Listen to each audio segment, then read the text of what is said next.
Coming up on 2020 on ID. A family neighborhood and a second grader walking home from school disappears. The hunt continues for a little girl missing for almost 2 days. She is definitely endangered, and we do suspect foul play.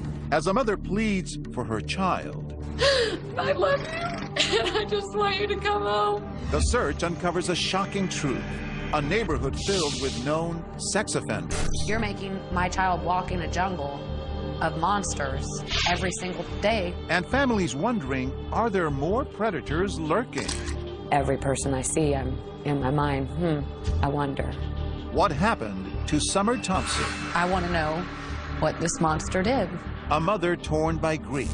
A community determined to help. We both looked at each other, and it was like we had to do something. And a killer with no place to hide. Watch out, we're coming.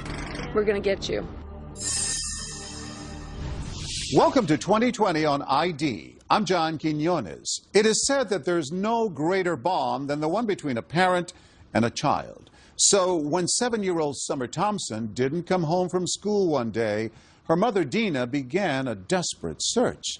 But as Chris Cuomo first reported in 2010, finding Summer would only be the beginning. Dina would soon learn that things in her tight-knit community were not as they seemed. It seemed like a page right out of the 1950s. Orange Park, Florida was a Norman Rockwell town where kids played on manicured lawns and lined up for the ice cream truck year-round, where neighbors chatted in each other's front yards and kept a watchful eye out for trouble. This was little 7-year-old Summer Thompson's playground.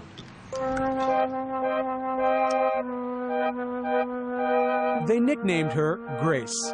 Because she was so klutzy. I mean, she could not walk and chew bubble gum at the same time. But she loved to dance. She wanted to be a ballerina. But there was nothing awkward about Summer when it came to showing her affection. I mean, she just wanted to hug everybody. She just always wanted everybody to be happy with her. Not surprising, then, that Summer took it to heart whenever she got teased. What does a pretty girl like that get teased about? She had problems, like, actually with her speech, like, yiddle instead of little.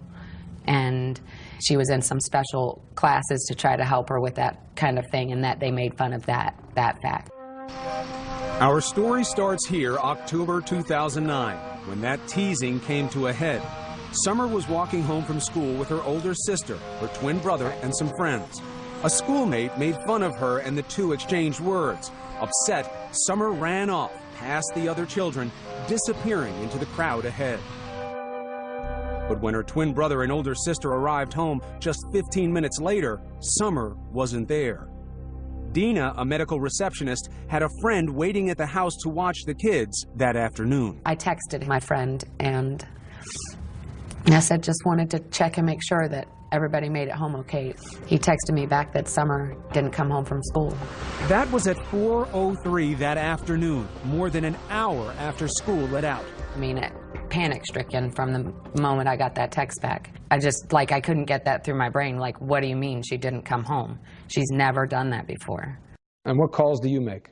Every single person that I could possibly think of in our neighborhood who I had a phone number for, whether it be her older brother's friends, whether it be her older sister's friends, anybody and everybody who lives in my neighborhood.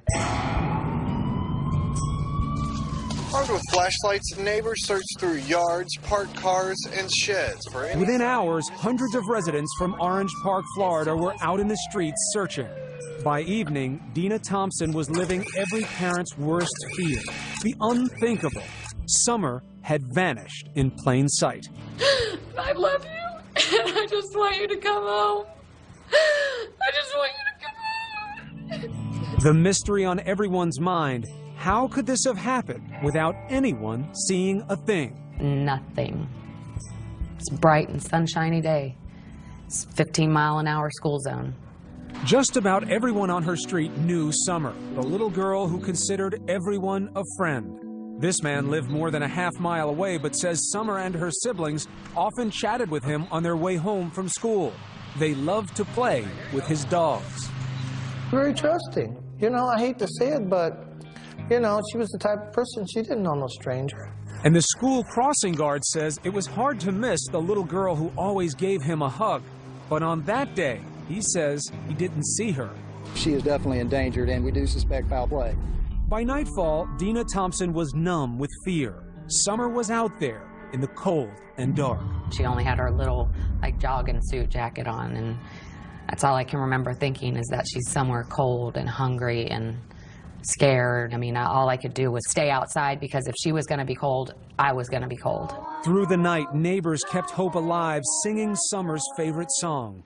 You are my sunshine, my only sunshine. You make me happy. The 7-year-old is now the center of a nationwide Amber Alert, even though there is no confirmation she was abducted. Day 2, Dina took her appeal nationwide. She's one of the most loving little girls in the whole wide world. She doesn't know a stranger, and if somebody has her, please just bring her home. She's got a twin, and he misses her, and we all miss her, and we just want her to come home okay. That's all I wanted. I didn't care at that point if this thing got in trouble or not, as long as she got brought back to me safe, alive.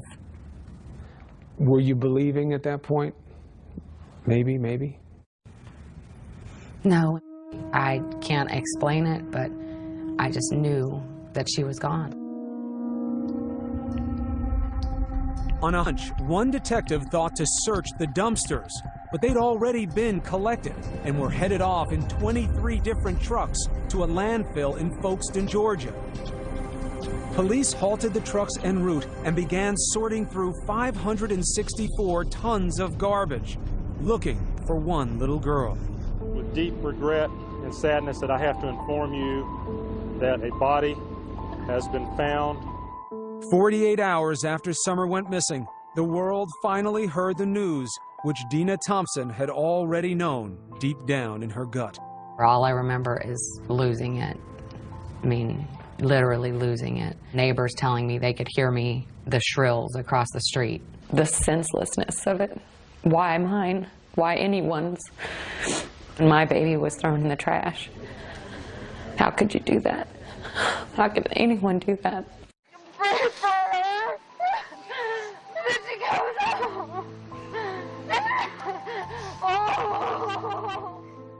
Within hours, police were on the trail of a monster. There is a child killer on the loose, and that's why we're going to catch this person and bring him to justice. This house, which was being renovated at the time, was their first stop. It was the last place anyone said they'd seen Summer alive. He says he was at this home Monday afternoon, and Summer ran up to the place and told workers they were doing a good job on the renovations. According to reports, there was another reason police were possibly interested in this house. The rug which Summer's body was allegedly wrapped in may have come from the construction dumpster there.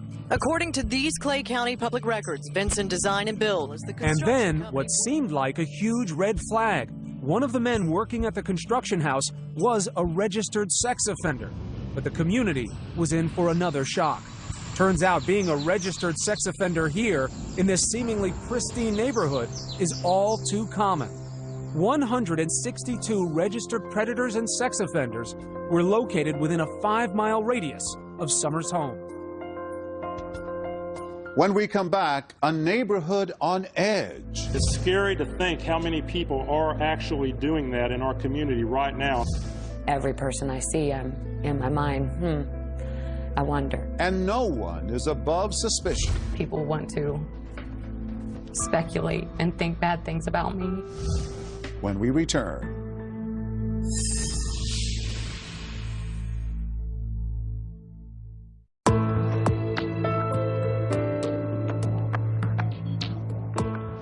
Seven-year-old Summer Thompson has vanished while walking home from school. As police continue their investigation, early clues point to someone nearby. But are they looking in the right direction? Once again, Chris Cuomo.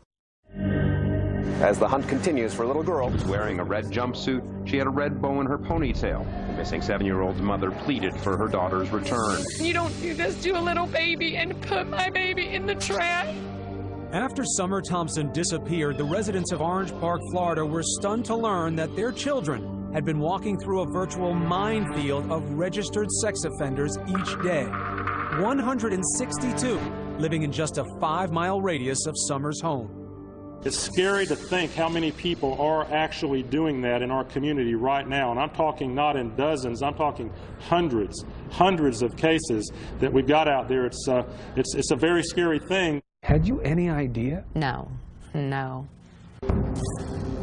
Another surprise for Dina Thompson was that early on, she and her friends were under suspicion because in many other missing child cases, family members have been implicated. That's one of the things that hurts me the most, that people want to speculate and think bad things about me. When it came out how many predators were in the neighborhood, Dina says she took more heat for being a single working mother who let her kids walk home themselves from school. But that decision was really made by the state of Florida. By law, because Dina lived less than a mile away from school, her kids weren't eligible for busing. Unbelievably, in Florida and 22 other states, registered sex offenders can live and work within 1,000 feet of a school. That makes no sense to me. You're making my child walk in a jungle of monsters every single day walking home from school. According to these Clay County public records, Vincent Design and Build is the construction company working on the vacant home on Gano Avenue. George Vinson was one of those offenders. He worked at that construction house along Summer's route from school. But Vinson hadn't worked there that day, and his story checked out. The two men who had been there were also cleared. By all accounts, Summer had left this house alive. Within days, police had accounted for the whereabouts of all registered sex offenders in the area. But Dina Thompson couldn't shake the feeling that the killer was still nearby, watching. Every person I see, I'm in my mind, I wonder. Neighbors told us they too eyed each other with suspicion. Just it makes you just not feel comfortable and not feel safe in your own neighborhood. It's a shame. Several of them voiced concerns about an older man living just down the street, known as Grandpa Charlie, whom they said often took little girls for rides on his bicycle. But further investigation cleared Grandpa Charlie of any connection to Summer's murder. Police then turned their attention to another man. This one lived closer to Summer's school. There's only one house between the one where Summer was last seen and the corner where the crossing guard says he never saw Summer pass by. That home is owned by Richard Corpus. Come on, let's go. Corpus is a 55-year-old handyman who works out of his home and spends a lot of time talking to kids. I'm always outside. I mean, I see the kids in the morning, I'm loading up my equipment. I see them in the afternoon. I'm, coming in from cutting grass. I got lots of kids that pass by. We first met Corpus a few weeks after Summer was killed. We found him standing at the corner near his house, greeting children on their way to school. Here he is pulling out his new puppy from inside his vest. He says kids love dogs. I still will go out and greet kids and let them pet my little dog, because I think it brings happiness to the kids in the neighborhood. Corpus says he used to find Summer with her face pressed up against his chain-link fence. Just so the dog will go and lick her face. Because she always ran out to pet every animal. Dina knew her daughter was drawn to dogs, and it had always worried her. It would drive me crazy. I'd be like, Summer, I know you love animals, but you don't know these people, and there's bad in this world, and it would hurt Mommy so bad if you never came back, and my worst nightmare is here. Over the next month, police honed in on Corpus.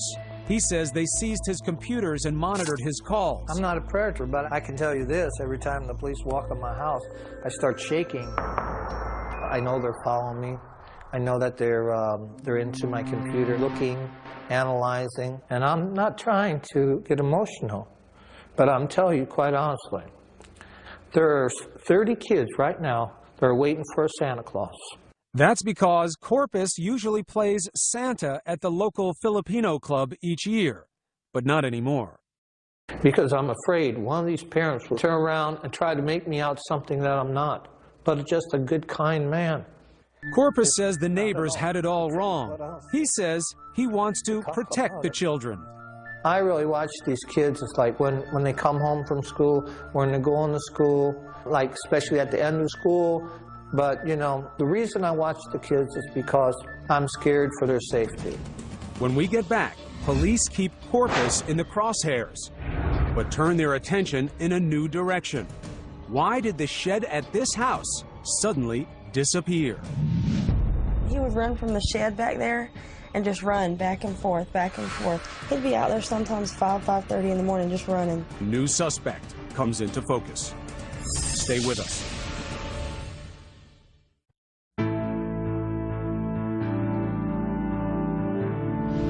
Since Summer Thompson's murder, police have focused on one possible suspect, but they're about to find another.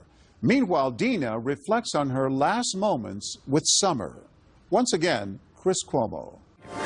This is Good Morning Jacksonville. Good morning out there, October 19th. This is Good Morning Jacksonville. Thanks for joining us. Nearly every detail of the morning her daughter disappeared is still vivid in Dina Thompson's mind. And what she remembers most is how Summer didn't want to go to school that day. She had Monday-itis a lot, you know. Monday-itis. Yeah. She didn't, necessarily want to go to school on Monday. Dina spent more time than usual getting Summer ready that morning.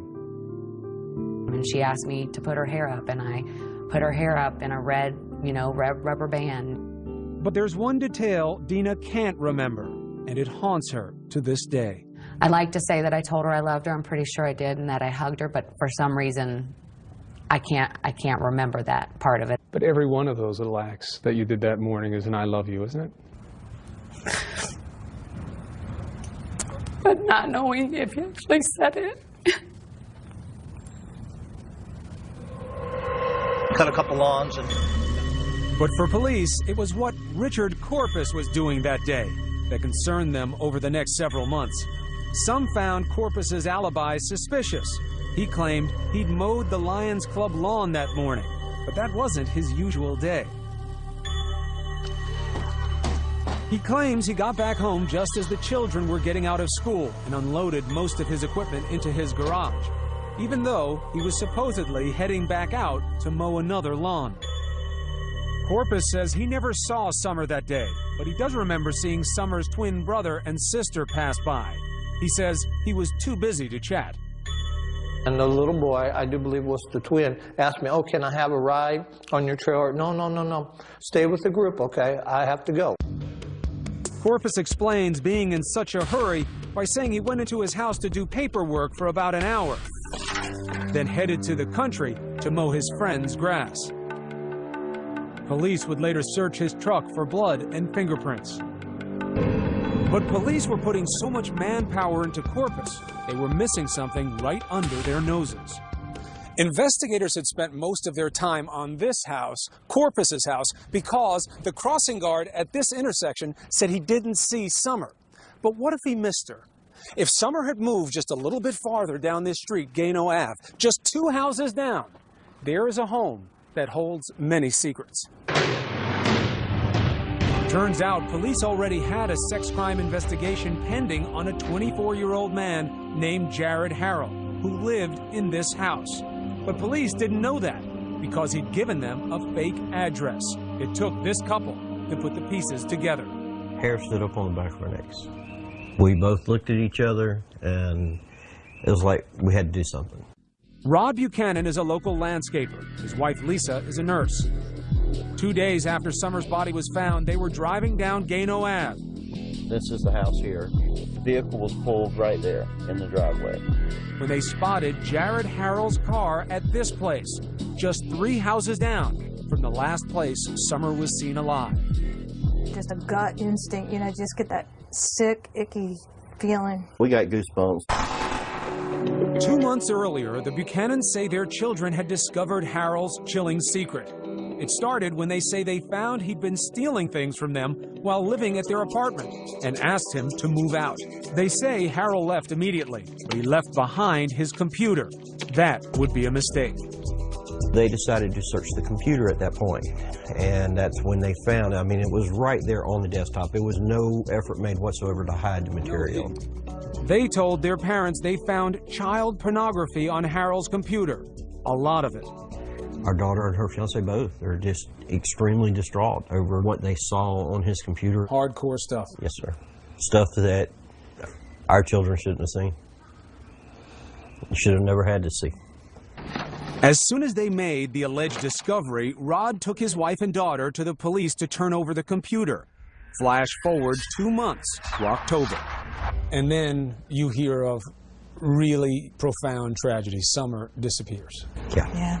And did you know when you got that news about Summer where Harold was living, that he was on Gano Avenue at the time? You know, it's like surreal. You see this child went missing and your heart just goes out for that family and you don't think anything about you or your family at that point. And then we started thinking about it and we're like, wait a minute, Jared lives over there. Rod and Lisa say they drive by Harold's mother's house on Gano Avenue and discover his car parked outside. We both looked at each other and just go, oh, wow. At the time, police were still combing the area for clues to Summer's killer. Rod and Lisa say they drove to the command center and spoke to the lead detective. We informed him that our children had turned in a computer that contained a lot of child pornography and that Mr. Harold was being investigated by the sex crimes unit. So was the detective able to tell you whether or not they had put this together before you gave him information? No, they had not. He was being investigated on child porn only. And not only did the police not know what you knew, but they had been misled by Harold. Correct. And couldn't place him in the vicinity of Summer even if they'd wanted to. Correct. Correct. Public records show Harold's family had moved out weeks earlier, but neighbors say Harold was still coming and going from the house on Gano Ave even after the family moved. Still, could police put Harold in the house the day Summer disappeared? The holidays arrived and Dina Thompson still had no face to put on the monster who killed her little girl and threw her in the trash. What is the hardest part in all of this emotionally for you to deal with? Just knowing that I'm never going to get to see, you know, her look up at me and smile. I feel like I'm stagnant water. I'm in neutral. I can't move forward until I have some of these answers answered for me.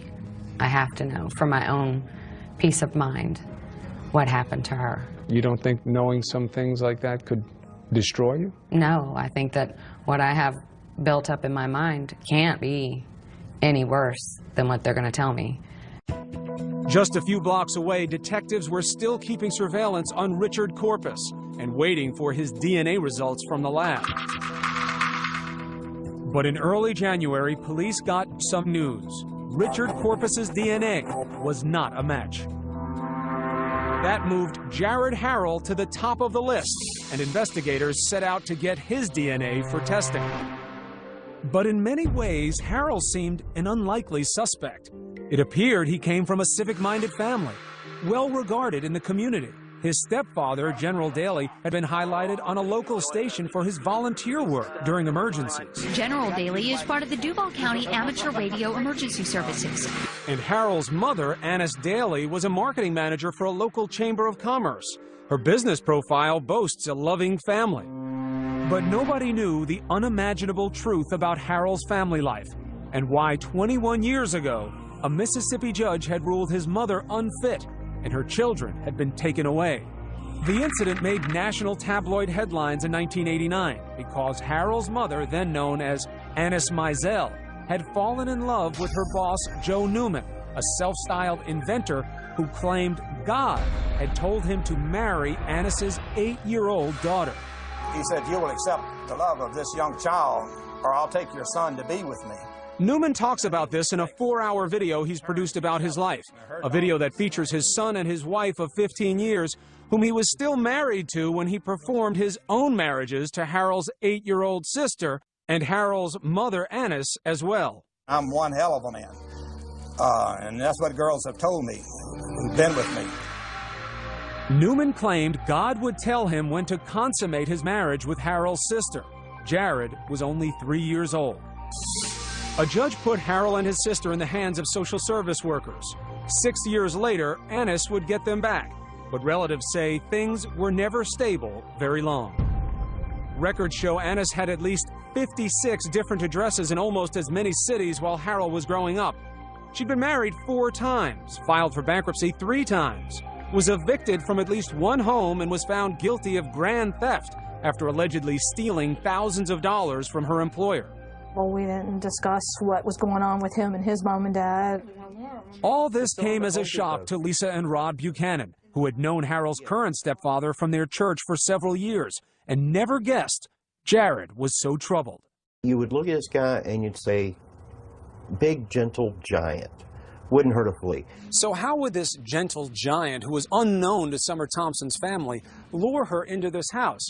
Well, it turns out there was someone living here that Summer liked a lot. It wasn't Jared Harrell. It was a dog. This dog, which according to a classmate, Summer sometimes stopped to play with on their walk home from school. Shortly after Summer's death, people noticed the dog was gone, and so was this shed, which neighbors say had been in the side yard of the house on Gano Ave the day Summer disappeared. And Harrell had moved out too, shortly after Summer was murdered. He went to live with his mother some 30 miles away, and the shed went with him. According to his new neighbors, Harrell was acting strangely from the start. He would run from the shed back there and just run back and forth, back and forth. He'd be out there sometimes 5:30 in the morning just running. They say he'd run for hours as if trying to shake off something that was tormenting him. Just like crazy running, like a kid would run when they're mad. And around January, they also started noticing something else. Suddenly, police were staking out their neighborhood. They would sit like at the end of the road and other people's driveways. Then suddenly, Harrell vanished. He fled to Meridian, Mississippi, not far from where he was born. He'd gone to stay with his aunt, who, according to her postings on the internet, is a self-proclaimed artist of the macabre, exhibiting a fascination for death, tortured bodies, and mutilation. Police track Harrell down, and in February they arrest him on 29 counts of child pornography based on computer evidence brought to them by the Buchanans months earlier. Harrell pleads not guilty. They also name him as a person of interest in the Summer Thompson case. Mr. Harrell, you are charged with 29 counts of possession of photographs of sexual performance by a child. Police then searched Harrell's mother's house and the one on Gano Avenue in hopes of finding evidence to link him to Summer's murder. When we get back, the questions begin to mount. Why hadn't police gotten Harrell off the street before that fateful day when Summer passed by? And Harrell's mother makes a surprising jailhouse call. And the thing is that I'm your alibi, so I have to be real careful. Stay with us.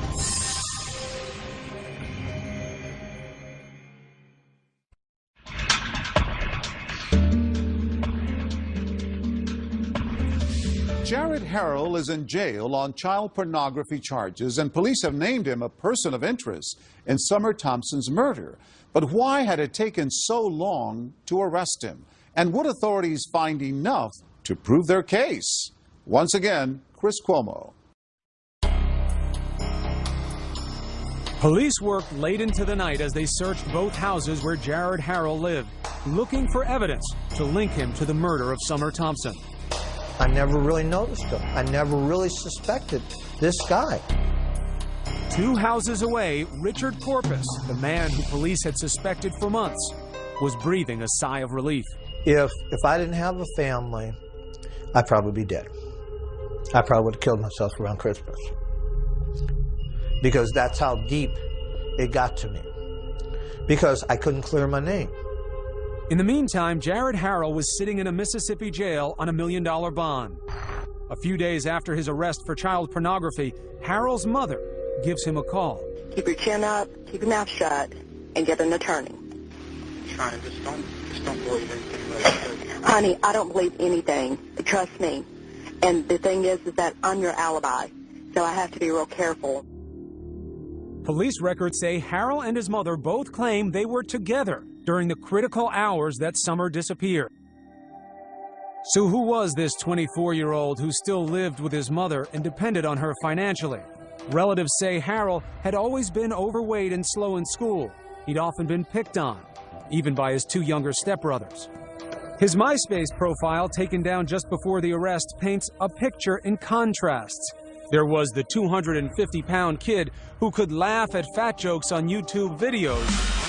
Is this bass really strong enough? And then glimpses of someone who can't take it anymore, seemingly wanting revenge. Tops on his playlist a song called Waking the Demon, in which the victim of bullying is transformed by blind rage, viciously attacking and killing his tormentor. A peek into the mind of someone who's about to snap, or nothing more than just teenage angst. We were lucky that when they threw him out that he didn't go off the deep end and kill him.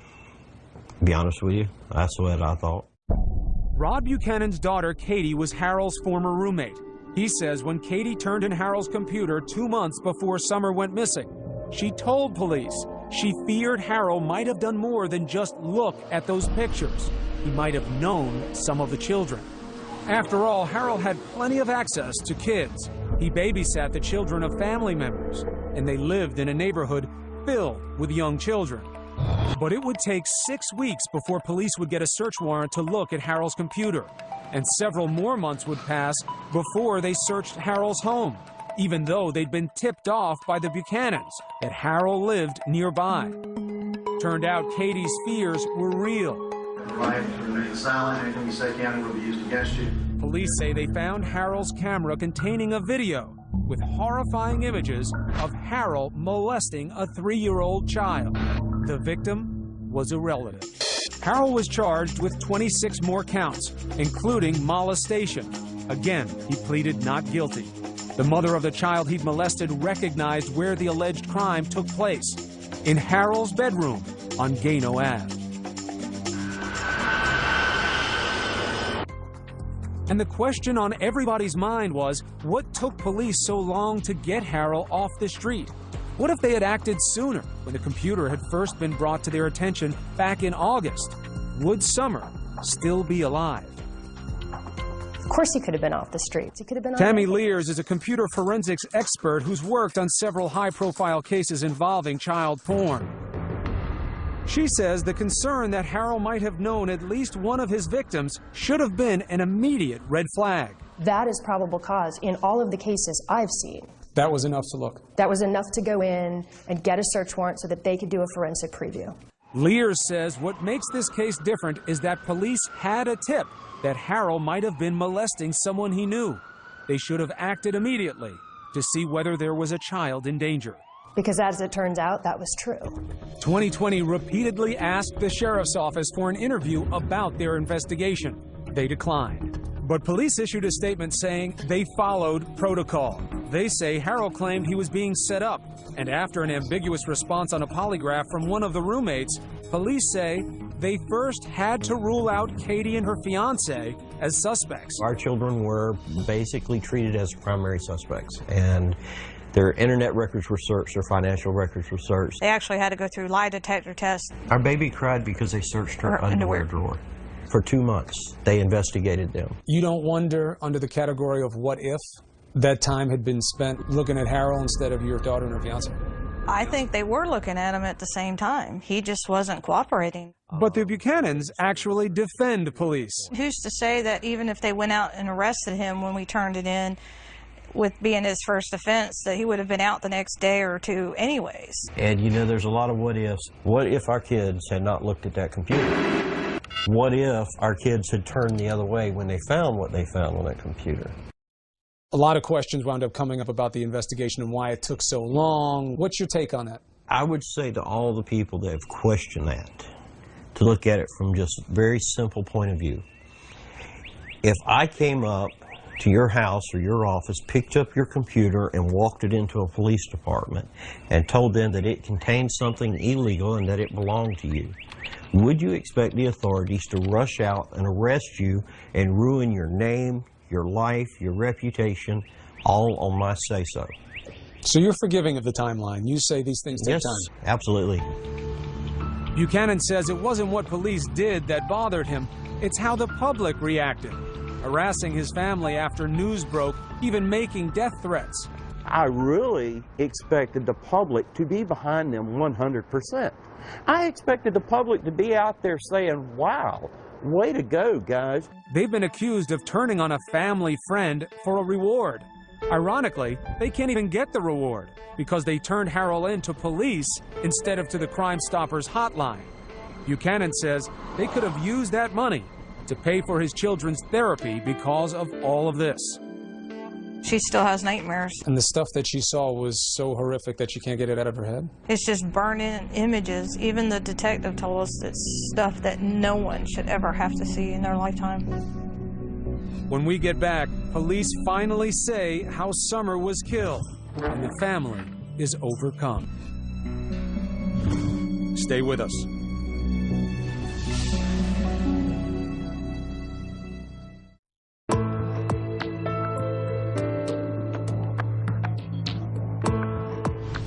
Watch out, we're coming. We're gonna get you. This was Dina Thompson just days after Summer disappeared. And this was 5 months later, after news broke that Jared Harrell had been charged with the murder of her little girl. Jared Harrell, we got you, and you ain't getting away. Police said they had a DNA match along with other forensic evidence. He contacted Summer as she was walking home from school.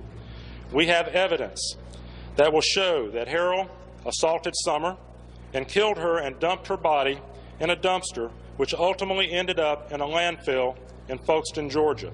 They were certain they had their man, but Harrell pleaded not guilty. I mean, I want to talk to him. Months earlier, before she ever knew whom would be charged, Dina told us she wanted to meet the killer face to face. What would you say? Why? Give me your best excuse, your best reason as to why you had to do this. I just want to hear how pathetic he is. Did somebody tick you off that day? Did, you couldn't get a woman your age? But after the arrest, we wondered whether the passage of time or learning about Harrell had changed her perspective. Does it help you understand where he got it from, how he got to this point? No, I don't feel sorry for him. You make choices in life, and all of us go through trials and tribulations. I've been through similar circumstances in my life. You make choices. Stop the cycle, end the abuse. Don't do this. After Harrell was charged, Dina finally did get a few answers, but they were difficult to hear. Just hearing asphyxiation, that's enough to destroy you, to break you down. While Dina was talking, her sister was overcome and fainted. At the press conference, your own family couldn't take it, hearing it. You still have a desire for detail with something like this? I have to know. And I feel like I deserve to know the intimate details of what happened to her. She was my baby, she was my responsibility, and I want to know what this monster did.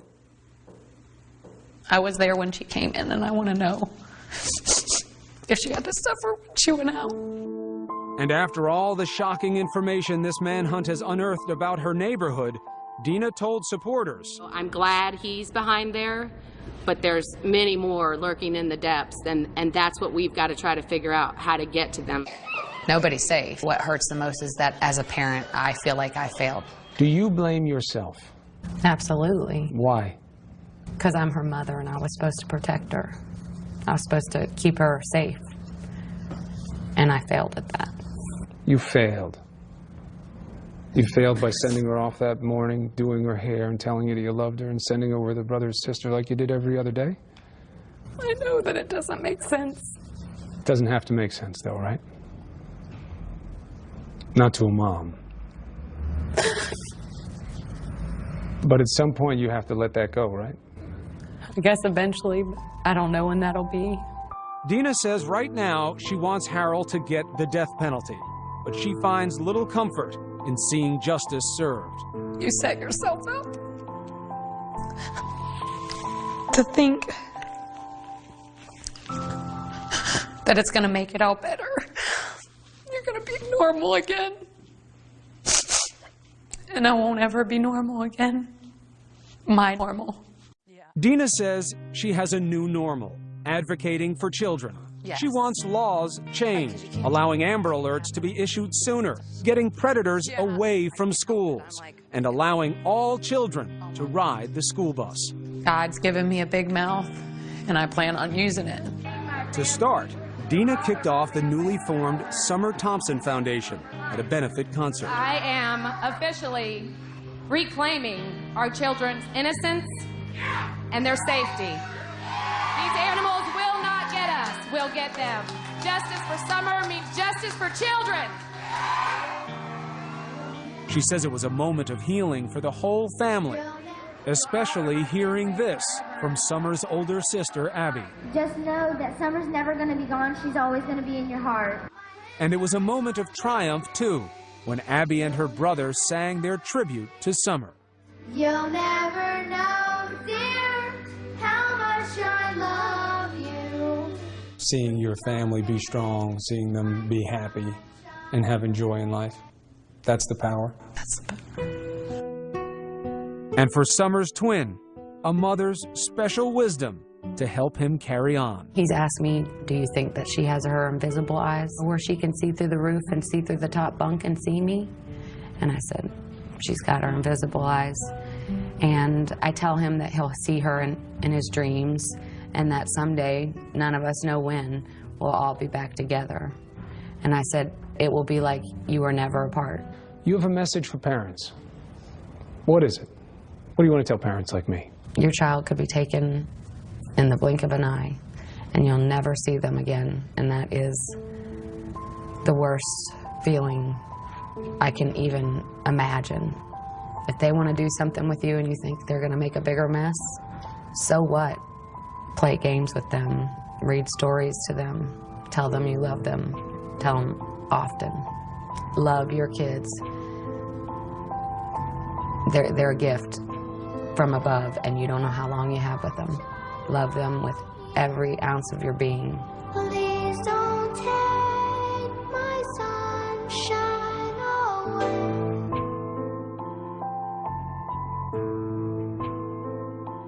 Jared Harrell later pled guilty to the murder of Summer Thompson. He was sentenced to life in prison. As of 2015, the changes to the laws that Dina advocated for have yet to be enacted, but she continues to hope they one day will be.